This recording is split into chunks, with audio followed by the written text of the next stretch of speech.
So looking at a new baby, when you make a baby, at least for me, it takes around about 9 months. So that's the moment the female side of me is corresponding. And what we look at is actually an expression of something that has no end and no beginning, which is what I like in mirrors. It has no end and no beginning in this direction, but mine has no end and no beginning in that direction. So it connects to each other, connects to other modules.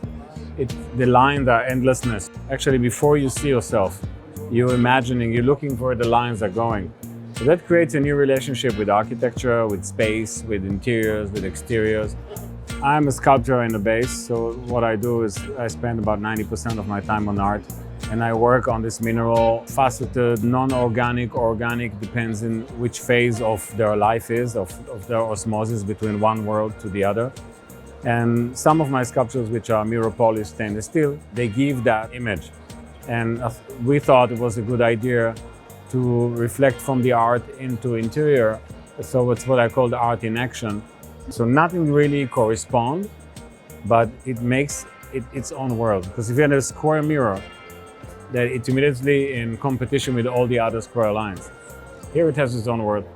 It's a joint venture between the technicians who work in the oven with the 600 degrees and they have gloves to here and they look like, astronauts, and my team and myself and the people from the company.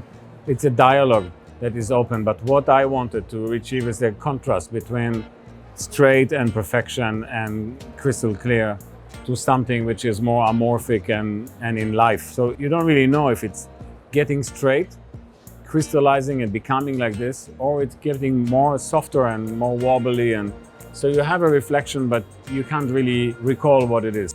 At Fiam, we have been working on a collection of coffee tables and tables. Last year, we had done the cabinet series. This is now further developed. So we're showing quite some pieces here today and super happy about it. I think design can use ideas, It doesn't always have to have an idea, but I think ideas are beautiful. And there's big ideas, there's small ideas.